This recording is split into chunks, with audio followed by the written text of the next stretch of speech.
हाँ, तो विज्ञान के क्लास में जैसा कि हम आपको पहले भी बता चुके थे कि धातु और अधातु के बारे में, आज हम उससे आगे चलते हैं। आपको ये बताते हैं कि जितने भी रासायनिक यौगिक होते हैं ये विभिन्न परमाणुओं के बीच, चाहे समान परमाणु हो या अलग अलग, तो विभिन्न जो एटम्स होते हैं इनके बीच इलेक्ट्रॉनों के संयोग द्वारा बनते हैं। तो परमाणुओं के बीच, एटम्स के बीच इलेक्ट्रॉनों के संयोग द्वारा बनने वाले बंध को रासायनिक बंध कहते हैं। रासायनिक बंध तीन तरह के होते हैं। एक है विद्युत संयोजी या आयनिक बंध, दूसरा है सहसंयोजी बंध और तीसरा है आपका उपसहसंयोजी बंध। आज हम आपको बताएंगे विद्युत संयोजी या आयनिक बंध के बारे में। विद्युत संयोजी या आयनिक बंध,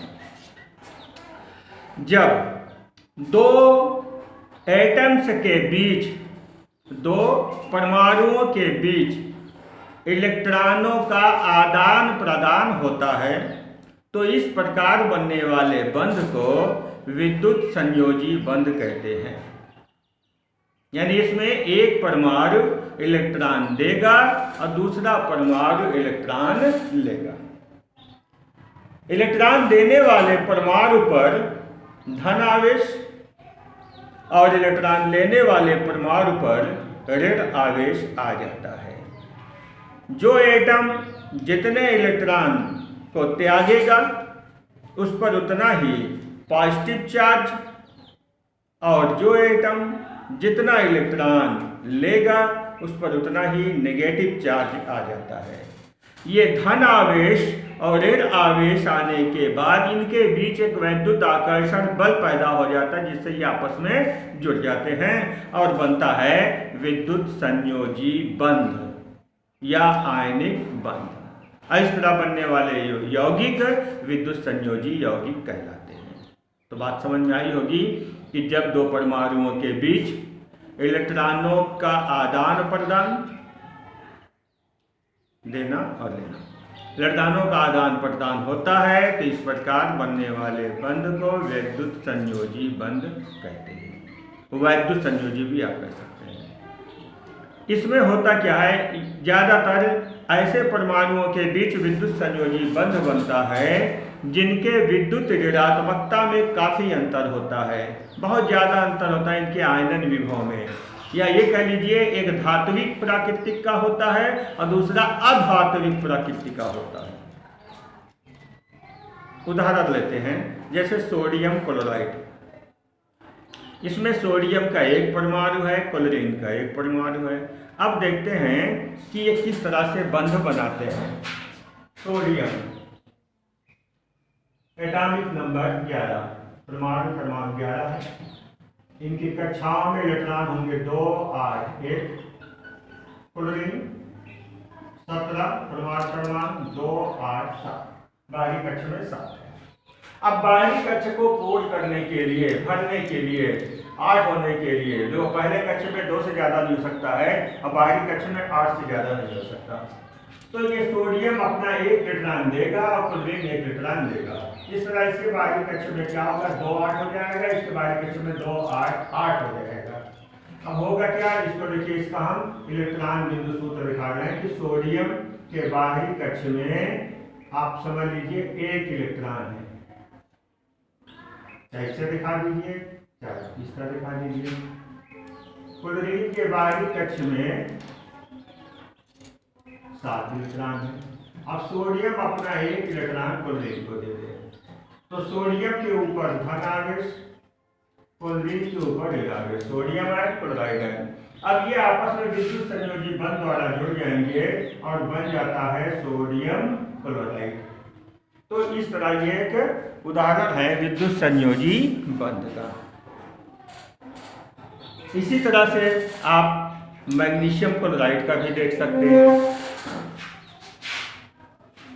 मैग्नीशियम का परमाणु क्रमांक 12 होता है 282, क्लोरीन का 17 होता है 287। यहाँ पर देखिए आप बता रहे मैग्नीशियम क्लोराइड में क्लोरीन के 2 परमाणु होते हैं, दोनों का कंडीशन यही है 287।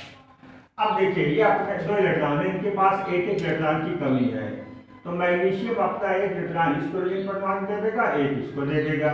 देखिए मैग्नीशियम बाहरी कक्ष में 2 इलेक्ट्रॉन, क्लोरीन बाहरी कक्ष में 7 इलेक्ट्रॉन, 2 क्लोरीन परमाणु आप देखिए दिखाएंगे यहाँ। अब ये जो है 7 अपना एक इलेक्ट्रॉन इधर दे दे, एक इलेक्ट्रॉन इधर दे दे। मैग्नीशियम में 2 इलेक्ट्रॉन दिया जिस पर 2 धन आवेश, क्लोरीन के ऊपर एक ऋण आवेश, एक ऋण आवेश, और इस तरह से ये बन गया मैग्नीशियम क्लोराइड। इलेक्ट्रॉन देने वाले पर जितना इलेक्ट्रॉन देगा, यहाँ पर मैग्नीशियम पर धन 2 इलेक्ट्रॉन है, क्लोरीन पर एक ऋण आवेश, एक ऋण आवेश, एक इलेक्ट्रॉन इसको दिया था, एक इसको, तो मैग्नीशियम की यहाँ पर विद्युत संयोजकता 2, क्लोरीन की जो है क्लोराइड की विद्युत संयोजकता -1 है। कोई भी परमाणु जितना इलेक्ट्रॉन का आदान या प्रदान करता है वही उसकी संयोजकता कहलाती है। यहाँ पर आप कह सकते हैं कि सोडियम की संयोजकता 1 है, क्लोराइड की संयोजकता -1 है, मैग्नीशियम की यहाँ पर 2 है। तो ये जो है विद्युत संयोजी बंध कहलाते हैं। विद्युत संयोजी बंध की कुछ विशेषताएं भी होती हैं। क्योंकि विद्युत संयोजी बंध आपस में वैद्युत आकर्षण बल द्वारा बंधे होते हैं, इनको तोड़ने के लिए अलग से ऊर्जा की आवश्यकता पड़ती है।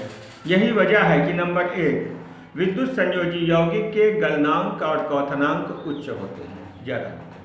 दूसरी बात, जैसा कि अभी हम आपको बता रहे थे कि ये इलेक्ट्रॉन देकर धन आयन और ऋण आयन बना लेते हैं, तो चूंकि ये आपस में जुड़े होते हैं वैद्युत आकर्षण बल द्वारा, धनायन और ऋणायन एक निश्चित ज्यामिति, एक निश्चित आकार में ये जुड़ जाते हैं। जैसे सोडियम क्लोराइड की बात करें तो सोडियम का जो ऋण आवेश है धनावेश, क्लोराइड का जो ऋण आवेश है, ये आपस में क्या है, दोनों जुड़े हुए हैं।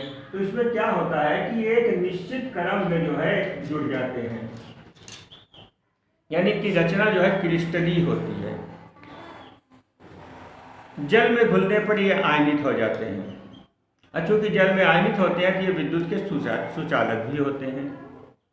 ज़्यादातर ये अवाष्पशील और द्रव्यदार होते हैं, क्रिस्टलीय होते हैं और अवाष्पशील होते हैं। तो विद्युत संयोजी यौगिक के गलनांक क्वथनांक उच्च होते हैं। जल में अध्रुवीय विलायक में विलय होते हैं और जल में घुलने के बाद ये आयनित हो जाते हैं। ये इनका जो जलीय विलयन होता है, याद है ठोस अवस्था में विद्युत के कुचालक होंगे, इनका जो जलीय विलयन होता है ये विद्युत का सुचालक होता है। ये ज़्यादातर क्या होते हैं, अवाष्पशील होते हैं। तो ये विद्युत संयोजी आयनिक बंध, विद्युत संयोजी का उदाहरण और इनकी विशेषताएं, इस पर ध्यान दीजिएगा आइंदा बात में।